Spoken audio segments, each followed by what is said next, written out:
안녕하십니까.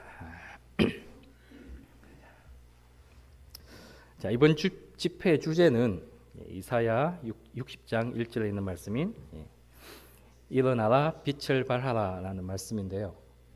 자, 이 말씀은 또한 내년에 있을 세계 대총회의 또 주제이기도 합니다.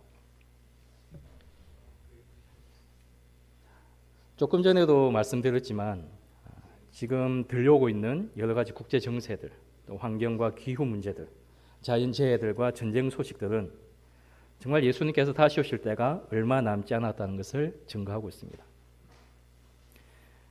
2019년도였나요? 우리가 코로나 시작하면서 정말 우리 피부로 느끼고 있습니다. 국가가 어떻게 종교를 탄압하고 강제할 수 있는지, 개인의 자유를 어떻게 통제하고 억압할 수 있는지를 우리가 직접 보고 느꼈습니다. 그것으로 인해서 우리가 이후에 인류 법령이 과연 어떻게 우리를 강제하고 통제할 것인지를 알 수가 있었죠. 그래서 정말 마지막 때입니다. 마지막 때. 우리가 다른 데 시간을 허비할 틈이 없는 정말 마지막 때예요.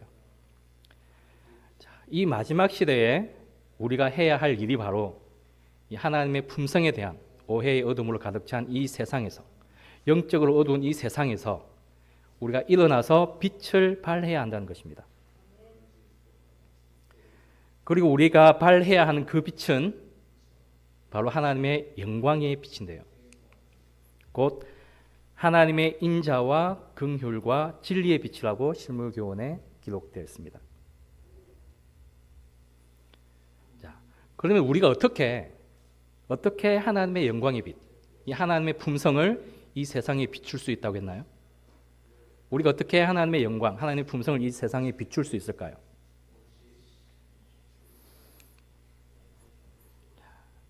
하나님의 자녀들은 무엇을 드러내야 된다고 했습니까?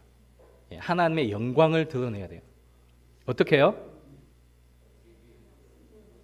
우리의 생애와 우리의 품성을 통해서. 우리의 생애와 우리의 품성, 즉 선행이죠. 선행. 진실한 말과 거룩한 행실을 통하여 비춰지도록 되어 있다고 했습니다. 그래서 오늘 이 시간에는요, 하나님의 품성을 드러내야 할 우리의 품성의 완전에 관한, 또 그와 관련된 칭의와 성화, 이른비와 늦은비에 대해서 한번 생각해 보는 시간을 가지고자 합니다. 자, 이 칭의와 성화, 그리고 이른비와 늦은비, 각각 어떤 관계가 있을까요? 먼저 칭의와 성화에 대해서 잠깐 살펴보고자 합니다. 자, 화이트인 1891년 원고 21페이지에 있는 말씀을 먼저 보겠습니다. 칭의와 성화 간의 미세한 구별점들을 은밀히 정의해 보려는 잘못을 범하는 사람들이 많이 있다. 이 두 용어의 정의에다 자신들의 생각과 사색의 소산을 덧붙이는 경우가 들어있다. 영감의 말씀이 믿음으로 말미암는 의에 관하여 정의한 것보다 왜 더 자세히 정의하려 하는가? 이 말씀에서 화이트 부인은 칭의와 성화의 정의에 대해서 인간 개인의 생각과 의견을 덧붙이지 말라고 했습니다. 그래서 이 시간에는 오직 말씀에 있는 칭의와 성화에 대한 정의를 한번 찾아보고 생각해 보도록 하겠습니다. 자, 먼저 칭의입니다. 자, 칭의가 무엇입니까? 무엇을 칭의라고 하죠? 한자 보시면, 한자 그대로 하면 의롭다고 칭하는 것. 의롭다고 칭하는 것이죠. 자, 사도행전 13장 39절을 보시면 이렇게 기록되어 있습니다. 또 모세의 율법으로 너희가 의롭다 하심을 얻지 못하던 모든 일에도 이 사람을 힘입어 믿는 자마다 의롭다 하심을 얻는 이것이라. 여기 이 사람이 누굴까요? 우리 예수 그리스도를 힘입어서 예수 그리스도를 믿는 자마다 무엇을 얻는다고요? 의롭다 하심. 이 의롭다 하심이 바로 칭의라는 겁니다. 자, 이 의롭다 하심이라는 이 단어는 이 사도행전의 다른 곳에서는 더 이상 나오지 않습니다. 그래서 이 사도행전 13장 39절의 말씀이 이 사도 바울의 가르침 가운데서 이 칭의의 교리에 대한 첫 번째 언급이에요. 그리고 사도 바울은 로마서에서 또 이 의롭다 하심에 대해서 기록했는데요. 자, 로마서 3장 22절에서 24절을 보겠습니다. 곧 예수 그리스도를 믿음으로 말미암아 모든 믿는 자에게 미치는 하나님의 의니 차별이 없느니라. 모든 사람이 죄를 범하였음에 하나님의 영광에 이르지 못하더니 그리스도 예수 안에 있는 구속으로 말미암아 하나님의 은혜로 값없이 의롭다 하심을 얻은 자 되었느니라. 여기도 의롭다 하심에 대해서 기록이 되어 있죠. 이 의롭다 하심에 우리가 어떤 값을 내야 된다고 했습니까? 값 없이요. 오직 믿음으로 말미암아서. 그것이 믿음으로 말미암는 의죠. 오직 믿음으로. 우리에게는 아무런 공로가 없습니다. 그죠? 우리 믿음도 우리의 공로가 아니에요. 믿음도 하나님께서 주신 선물입니다. 오직 믿음으로, 오직 믿을 때에 값없이 의롭다고 칭해 주시는 것이죠. 그래서 나중에도 나오겠지만 칭의는 입혀주시는 의라고도 합니다. 영문 시조에 보시면요, 그리스도의 은혜는 죄인의 편에서는 아무런 공로도 권리도 없는데 값없이 의롭다고 하시는 것이다. 칭의는 죄에 대한 충분하고 완전한 용서이다. 칭의가 뭐라고요? 용서다. 용서. 죄인이 믿음으로 그리스도를 받아들이는 그 순간 그는 용서를 받고 그리스도의 의가 그에게 입혀진다. 그래서 칭의는 입혀주시는 의예요.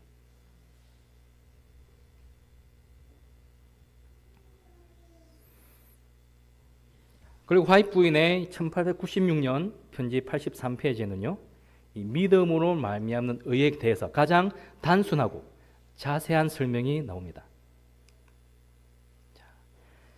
회개하는 죄인이 하나님 앞에 통회하고 그를 위한 하나님의 속죄를 깨닫고 이 속죄를 현세와 내세의 유일한 소망으로 받아들이면 그의 죄는 용서를 받는다. 이것이 바로 믿음으로 말미암는 의다라고 했습니다.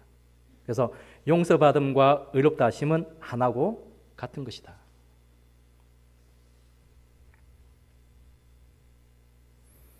그래서 이 믿음으로 말미암는 의는 죄인이 예수 그리스도를 믿고 회개할 때에 그의 죄가 용서를 받습니다. 그죠? 이것이 믿음으로 말미암는 의라고 했어요. 그리고 용서받는 것과 의롭다 하심, 즉 칭의는 하나고 같은 것이라고 했습니다. 그래서 화이트 부인도 이 믿음으로 말미암는 칭의라는 표현을 자주 사용을 했었어요. 이 외에도 이 칭의에 대한 말씀은 많이 있지만 여기서 줄이고요. 다음은 성화에 대해서 한번 알아보겠습니다. 자, 성화는 무엇입니까? 성화? 성화가 무엇일까요? 성스럽게 되는, 거룩하게 되는 것이죠. 자, 우리를 향하신 하나님의 뜻이 뭐라고 했죠? 우리의 거룩함이다. 우리가 거룩하게 되는 것, 성화되는 것이 바로 하나님의 뜻이라고 했습니다. 레위기에도 똑같은 말씀이 나오죠. 나는 너희의 하나님이 되려고 너희를 애굽 땅에서 인도하여 낸 여호와라. 내가 거룩하니 너희도 거룩할지어다. 성화는 우리가 거룩해지는 것인데요. 그러면 거룩함이란 무엇일까요? 거룩함.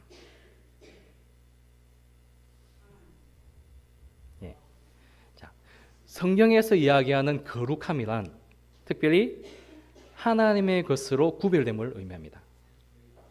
하나님의 목적을 이루기 위해서 따로 구별되어서 하나님의 것으로 구별된 상태를 보통 거룩함이라고 해요. 자, 그러면 하나님의 것으로 구별된다고 했는데 어떻게 하나님의 것으로 구별을 했었을까요? 출애굽기 40장에 보시면 하나님께서 성막과 그 기구를 거룩하게 하라고 명령을 하셨습니다. 어떻게 거룩하게 하라고 하셨을까요? 자, 관유를 취해서 성막과 그 안에 있는 모든 것에 발라서 거룩하게 하라고 하셨어요.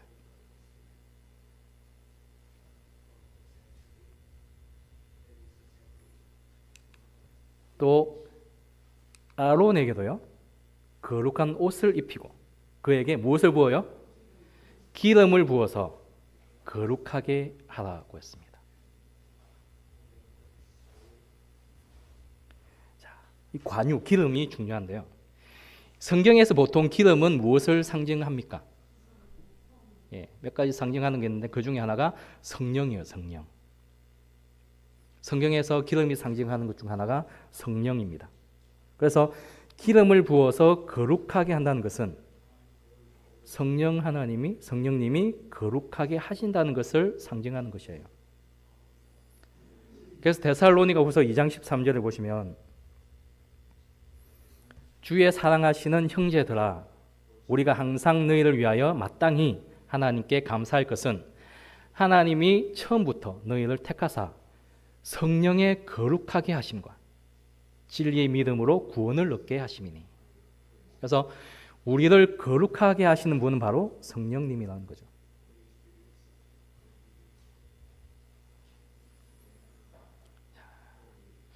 그래서 또 성화는 거룩하게 된다고 했는데요. 이 성화란 우리가 회개하고 거듭난 체험을 함으로써 시작되어서요. 계속적으로 영적인 성장을 해나가는 과정을 의미합니다. 자, 예언의 정의된 성화에 대한 말씀을 몇 개 찾아보겠는데요. 먼저 화이트본 자서전 237페이지입니다. 한 번은 내가 진정한 성화에 관하여 설교했는데 성화란 다름이 아니고 뭐라고요? 자아가 매일 죽는 동시에 또한 우리의 자아가 매일 하나님의 뜻에 일치시키는 것이다. 성화가 무엇이라고요? 자아가 매일 죽는 동시에 하나님의 뜻에 일치되는 것. 이것이 참된 성화라는 겁니다. 근데 이 성화는 어느 한순간에 딱 이루어지는 것입니까? 성화는 어느 한순간에 이루어지는 것이 아니고 일생을 통하여 이루어야 할 사업이라고 했습니다. 자, 사도 바울도 디모데전서에 경건을 연습하라고 했습니다. 우리가 경건을 연습하면 우리가 다 하나님의 아들을 믿는 것과 아는 일에 하나가 되어서 온전한 사람을 이루어 그리스도의 장성한 분량의 충만한 데까지 이르게 될 거예요. 이런 그리스도의 장성한 분량이 충만을 이루는 과정을 성화라고 얘기합니다. 그래서 이 성화란 과정이지 어느 한순간에 딱 이루어지는 것이 아니에요. 평생을 통해 일생을 통해 꾸준히 이루어 나가는 것입니다. 사도행적 560페이지의 말씀을 읽어보겠습니다. 성화란 한순간, 한시간, 하루의 일이 아니고 필생의 사업이다. 이것은 고양된 행복감으로 얻어지는 것이 아니라 끊임없이 뭐에 대해서 죽고요? 죄에 대해서 죽고. 누구를 위해서요? 그리스도를 위하여 사는 일의 결과이다. 나약하고 때때로 중단되는 노력으로는 잘못들을 바로잡을 수 없고 품성의 개혁을 단행할 수 없다. 오로지 오랜 끈기 있는 노력, 괴로운 훈련, 쓰라린 투쟁에 의해서만 승리할 수 있다. 우리가 죄에 승리하는 게 쉬운 일입니까? 끈기 있게 노력을 해야 됩니다. 괴로운 훈련을 해야 되고 쓰라린, 뼈를 깎는 투쟁을 해야 죄에 이길 수가 있다는 거예요. 어느 날에도 우리는 내일 우리의 투쟁이 얼마나 처절하리라는 것을 알 수 없다. 예. 내일 일은 우리가 모릅니다. 그죠? 내일 우리에게 닥칠 어떤 고난과 시험이 있을지 우리는 알지 못해요.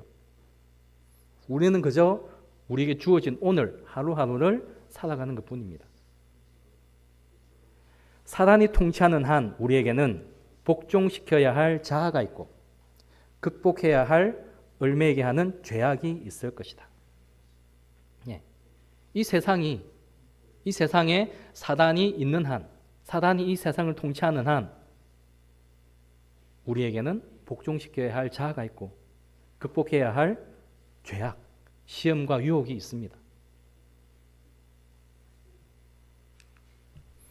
그러므로 생명이 계속하는 한 멈추는 데가 없을 것이며 우리가 도달해서 내가 완전히 이루었다고 말할 수 있는 지점이 없을 것이다. 성화란 필생의 순종의 결과이다. 필생의 순종의 결과예요. 성화는.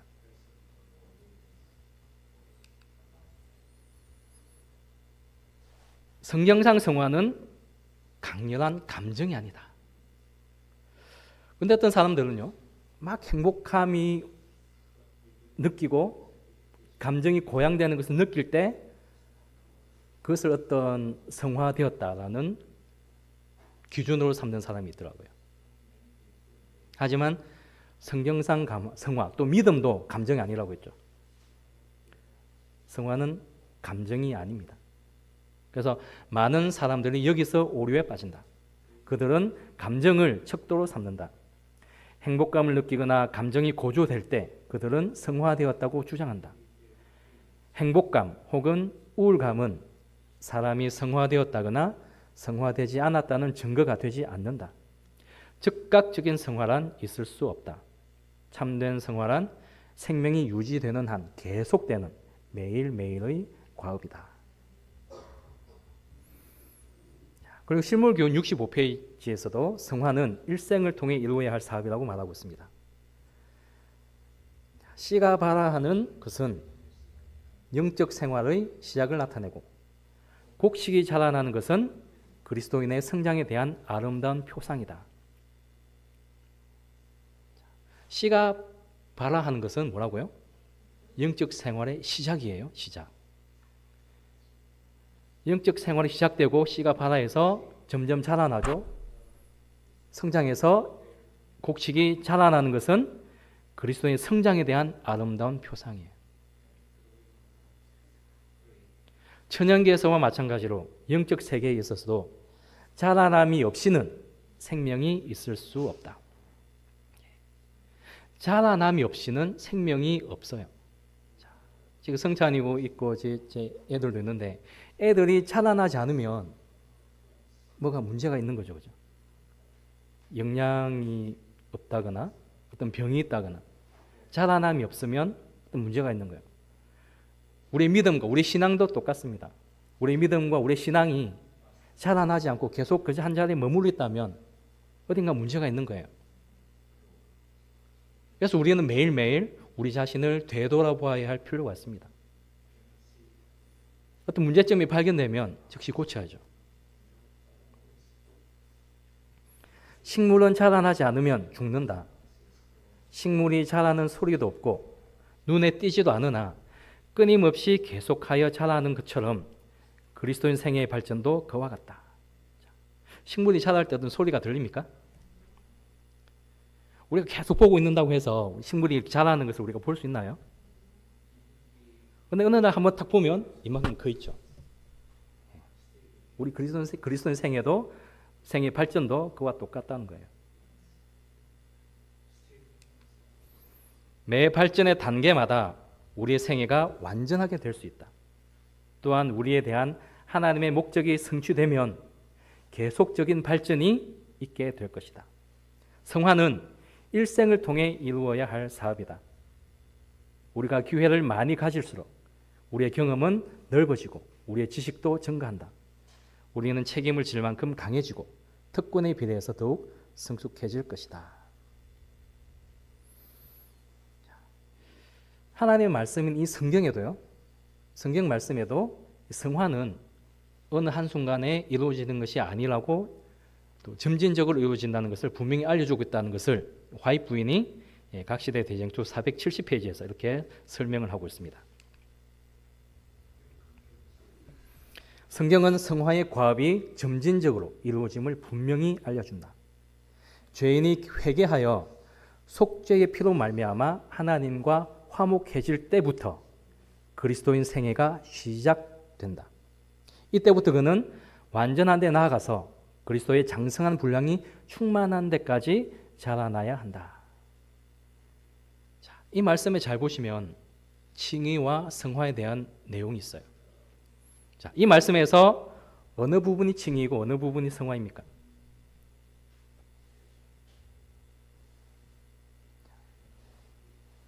죄인이 회개하여 속죄 피로 말미암아 하나님과 화목해지는 것, 용서받아서 화목해지는 것, 이것이 칭의예요. 그리고 이때부터 완전한 데 나아가서 그리스도의 장성한 분량이 충만한 데까지 자라나는 것, 이것이 성화죠. 그래서 이것을 잠깐 이 칭의와 성화의 관계에 대해서 살펴보도록 하겠습니다. 그리스도의 보혈을 통한 칭의와 성령의 정결케 하시는 능력을 통한 성화. 그리스도의 보혈을 통한 용서, 칭의죠. 성령이 거룩하게 하시는 것, 거룩하게 되는 것, 이 성화입니다.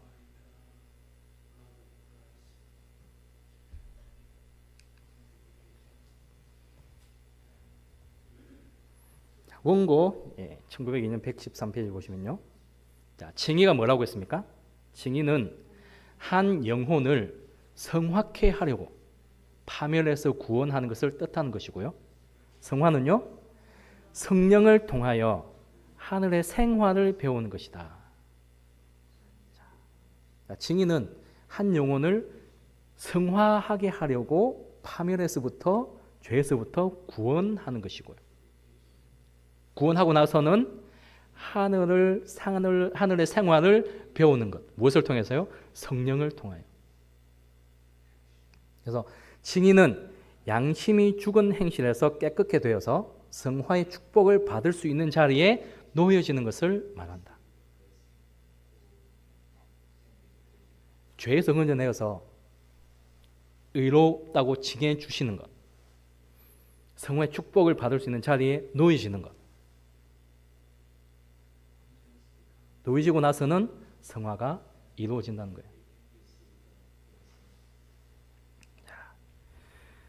우리가 의롭다 하심을 받은 의가 뭡니까? 의롭다 하심을 받는 의가 뭐죠?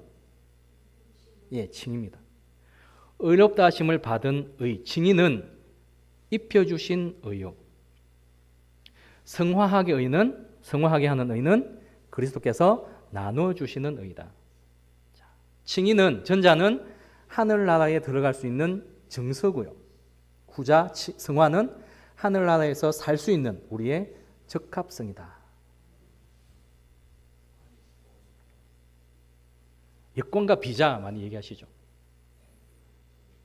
여권은 우리가 어느 나라에 갈 수 있는 표입니다, 표.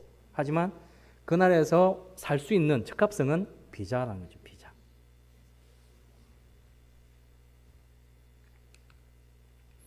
자, 그 영이 없으면 성령이 없으면요, 하늘에서 살 허락, 여권, 칭의를 받은 자들이 마땅히 지녀야 할 순결하고 거룩한 품성, 이게 적합성이죠. 이게 성화예요. 성령이 없이는 성화를 줄 수 있는 것은 아무것도 없다는 거예요. 우리가 예수님을 믿음으로써 하늘에서 살 수 있는 허락은 받았습니다. 하지만 우리가 순결하고 거룩한 품성이 없이는, 적합성이 없이는 하늘나라에 가서 실제적으로 살 수는 없다는 거예요.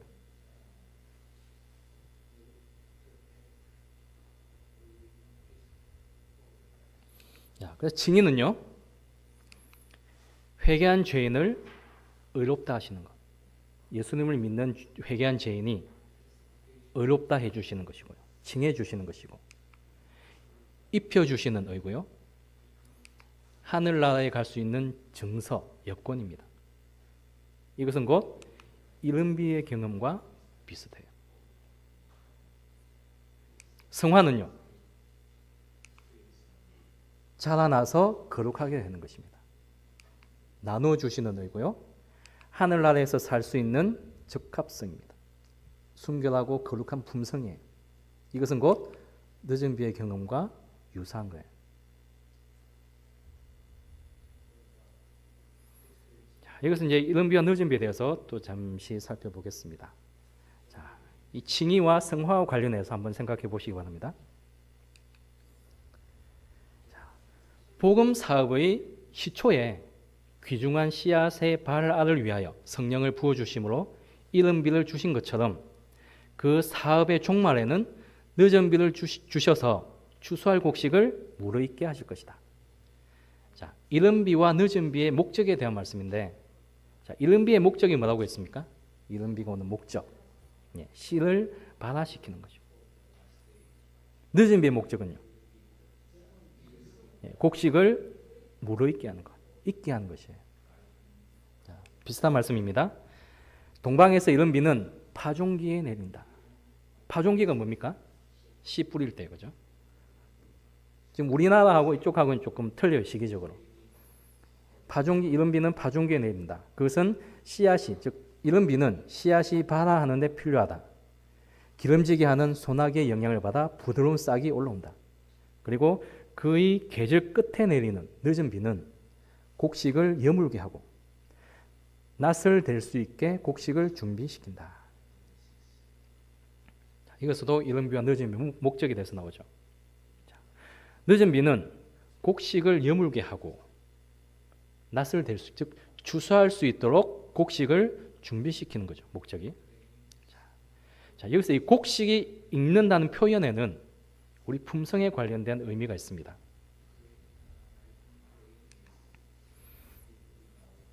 곡식이 익는 것은 영혼 속에서 하나님의 은혜의 역사가 완성됨을 대표한다. 성령의 능력으로 하나님의 도덕적 형상이 품성 속에서 완전케 된다. 우리는 그리스도의 모습으로 온전히 변화되어야 한다. 곡식이 익는다는 것이 무엇을 대표한다고 했습니까? 곡식이 익는 것은 우리 영혼 속에서 무엇이요? 하나님의 은혜의 역사가 완성됨을 대표하는데, 그것은 성령의 능력으로 하나님의 도덕적 형상이 우리 품성 속에서 완전케 되는 것이라고 했습니다. 그죠? 그래서 곡식이 익는다는 것은 우리의 품성에 관련된 의미예요.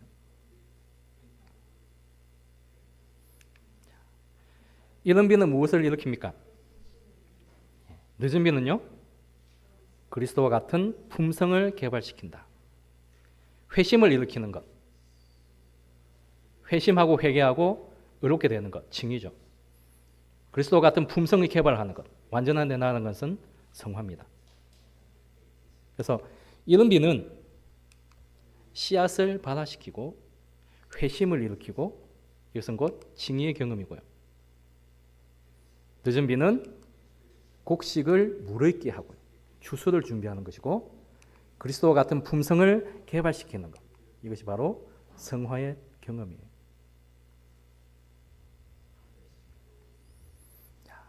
그래서 이 칭의와 성화와의 관계와 이 이른 비와 늦은 비와의 관계가 상당히 유사하다는 것을 알 수가 있는데, 자, 이거 한 가지 질문을 드리겠습니다. 우리가 칭의나 성화나 둘 중 하나만의 경험을 가지고 구원을 받을 수가 있을까요? 그러면 우리가 늦은 비의 경험 없이 이른 비의 경험만 갖거나 아니면 이른 비의 경험만 갖고서 구원을 받을 수가 있습니까?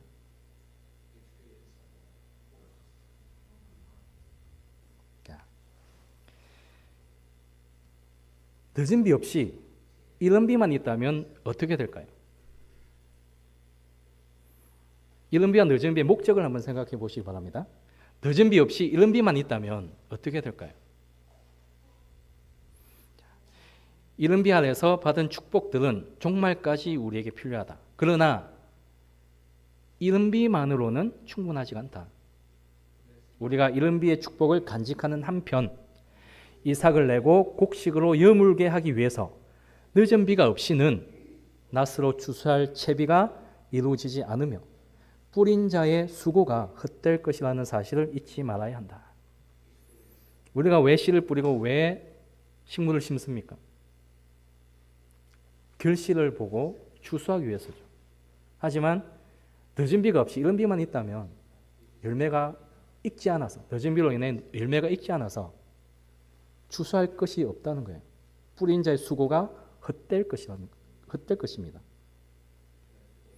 이른 비로 씨앗이 발아해서 성장해서 열매까지는 맺히지만 늦은 비가 없다면 그 열매가 익지 못해서 추수를 하지 못하는 거예요.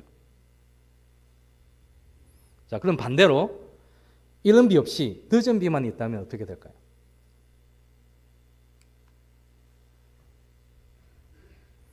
그러나 이른 비가 내리지 않는다면 생명이라고는 전혀 있을 수 없을 것이다.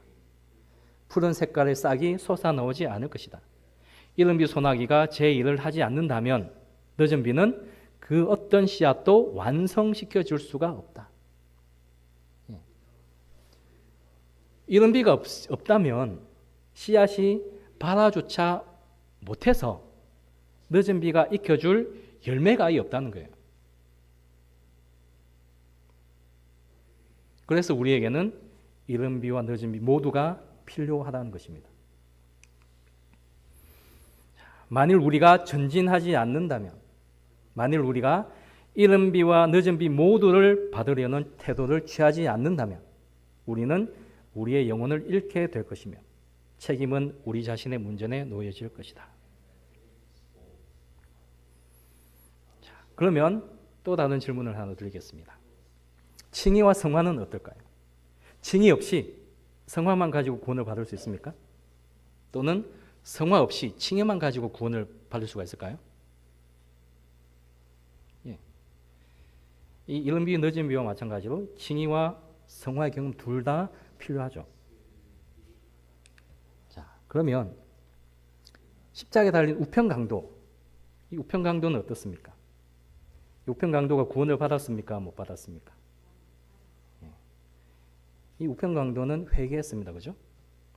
회개함으로써 그 죄가 용서받는 칭의의 경험은 했어요. 그런데 이 강도가 성화의 경험은 했을까요? 못했을까요? 이 강도에게 성화의 경험을 할 수 있는 시간이 있었습니까?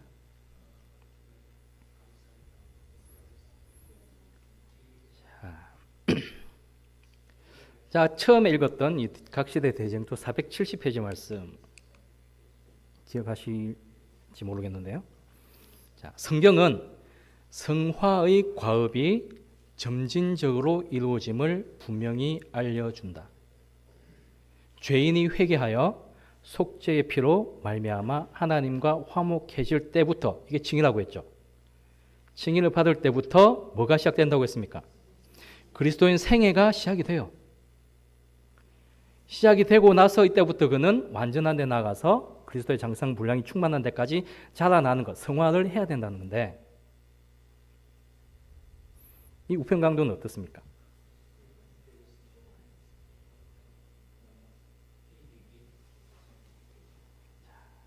칭의는 성화의 시작이라는 거예요. 아까도 말씀드렸죠. 칭의는 파멸에서부터 구원해서 성화의 축복을 받는 곳까지 올려주는 것.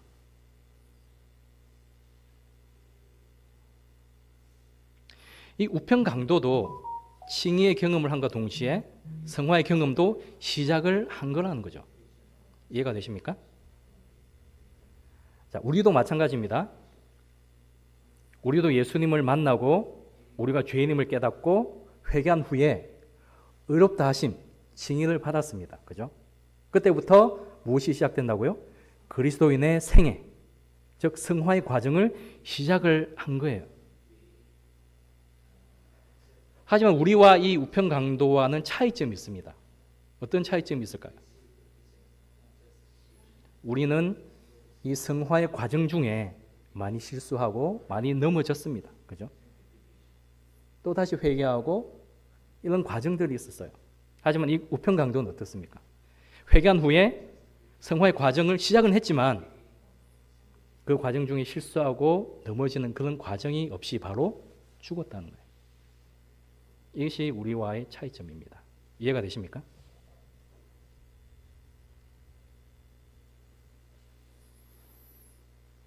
그러면 무엇이 참된 성화일까요? 무엇이 참된 성화인가? 자, 흥분은 아까도 말씀드렸지만 감정은 성화가 아니다고 했죠. 흥분은 성화가 아닙니다. 자, 그럼 무엇이 성화라고요? 하늘에 계신 아버지의 뜻에 완전히 일치되는 것만이 성화이고요. 그럼 하나님의 뜻에 일치되는 것인데 하나님의 뜻은 어디에 나타나 있다고 했습니까? 하나님의 뜻은 그분의 거룩한 율법에 나타나 있다. 그래서 하나님의 모든 계명을 지키는 것이 성화이고요. 우리 자신을 하나님 말씀에 순종하는 자녀로 증거해주고 입증해주는 것이 바로 성화다. 그래서 우리가 하나님의 계명을 지키지 않고 순종하지 않는다면 그것은 우리가 성화되지 않았다는 증거라는 거죠.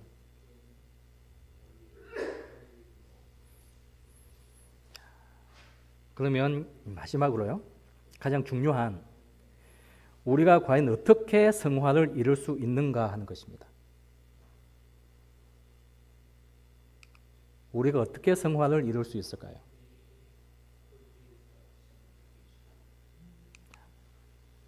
오직 진리에 순종하고 진리를 실천함으로써 이룰 수가 있다고 말씀에 나와 있습니다. 진리를 순종하지 않고는 진정한 성화도 있을 수 없다. 하나님을 전심으로 사랑하는 자들은 또한 하나님의 모든 계명들을 사랑할 것이다. 성화된 마음은 하나님의 율법이 주는 교훈과 조화를 이루게 되는데 그것은 그 교훈들이 거룩하고 공의롭고 선하기 때문이다. 그래서 진리에 순종을 해야 됩니다. 가장 위대하고 가장 유력한 진리를 배울지라도 우리는 진리를 배우고 있습니다. 그죠? 배우고 있을지라도 그 진리를 바깥들에 보관한 채 활용하지 않는다면 건전하고 향기로운 일상생활을 꾸려나감에 있어서 요긴한 감화를 끼치지 못할 것이다. 그래서 실천으로 옮기지 않은 진리를 통해서 영원히 성화를 이룰 수는 없다라고 했습니다. 그래서 우리가 어떻게 성화를 이룰 수 있다고 했습니까? 오직 진리에 순종하고 진리를 실천함으로써. 그러면 진리는 또 무엇일까요? 진리는 무엇일까요? 무엇이 진리라고 했습니까? 저희를 진리로 거룩하게 하옵소서. 무엇이 진리라고요? 아버지의 말씀이 바로 진리라고 했습니다. 즉 진리인 하나님의 말씀을 통해서 진리인 하나님의 말씀에 순종하고 그 말씀을 실천함으로써 성화를 이룰 수가 있다는 말이죠. 하지만 사단은 이렇게 사람들을 성공적으로 기만을 하고 있어요.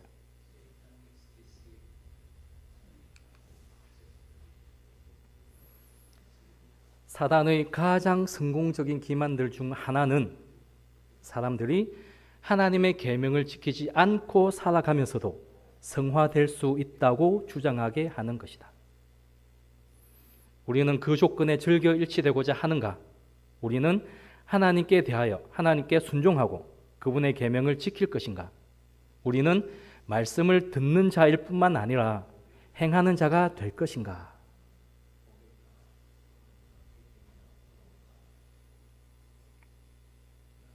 지금 대부분의 개신교가 이런 믿음을 가지고 있죠. 믿기만 하면 됩니다. 그것이 사단이 가장 성공적으로 사람을 속이는 기만이라는 거예요. 예. 말은 맞습니다. 우리가 믿음으로 구원을 받는 것은 맞아요. 그죠? 믿음으로 구원을 받지만 그 믿음이 어떤 믿음인가가 중요한 거예요. 그 믿음에 순종이라는 결과물이 있느냐 없느냐가 중요하다는 거죠. 그래서 이 사단의 기만에 대항해서 우리가 해야 할 일은요, 실험하고 애쓰고 노력해야 된다는 겁니다. 우리는 믿음의 선한 싸움을 위해 우리가 할 수 있는 모든 일을 해야 됩니다. 우리 인간편에서 할 수 있는 모든 일은 우리가 다 해야 돼요. 좁은 문으로 들어가기 위해서 실험하고 애쓰고 노력하고 고민해야 됩니다. 우리 앞에 항상 주님을 모시고 우리의 온 초점이 우리 주님께 있어야 돼요. 초점이. 깨끗한 손으로 청결한 마음으로 우리는 우리의 모든 길에서 하나님을 영화롭게 하고자 애써야 됩니다. 열렬해지기 위해서, 회개하기 위해서 모든 더러운 것들로부터 우리의 손을 깨끗하게 하고 우리의 마음을 청결하게 하기 위해서 열정적으로 노력해야 됩니다. 우리는 우리의 노력에 하나님께서 우리를 도와주실 것을 믿고 가장 높은 표준에 도달해야 됩니다. 예수님께서도 쉬운 일이라고는 하지 않으셨습니다. 우리에게 시험과 고난과 역경이 있을 것이라고 하셨어요. 우리 예수님의 영광에 동참하기 위해서는 예수님의 고난에도 같이 동참을 해야 되는 거죠. 십자가 없이는 면류관이 있을 수가 없습니다. 자, 여기서 말하는 가장 높은 표준이 뭘까요? 가장 높은 표준이 뭐죠? 우리에게?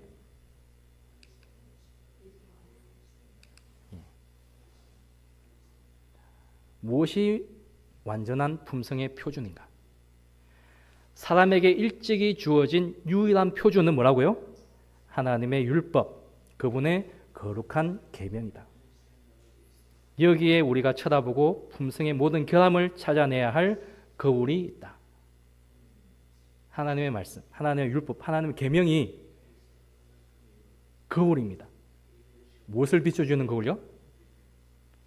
우리의 결함을 비춰주는 거울이에요. 우리가 하나님의 말씀을 볼 때, 하나님의 율법을 바라볼 때에 우리 속에 있는 모든 더러운 죄가 다 드러나게 돼요.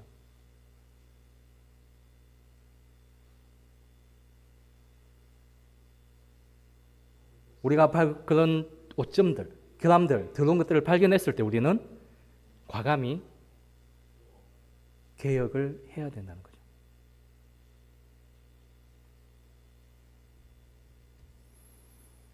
사랑하는 성도님 여러분, 우리는 우리의 표준을 더욱더 높여야 합니다. 하나님께서 풍성히 주시는 그분의 사랑과 그분의 성령을 감사함으로써 받아들임으로써 우리 마음속에 그분의 사랑을 새기고 그분의 말씀과 그분의 계명을 새겨야 돼요. 우리 가슴판에. 그래서 이 마지막 시대에 우리는 이른 비와 늦은 비를 동시에 받아서 성화된 생애, 죄를 이기는 생애, 죄와 상관없이 이 세상을 사셨던 우리 예수님의 삶을 우리도 또한 살아야 됩니다.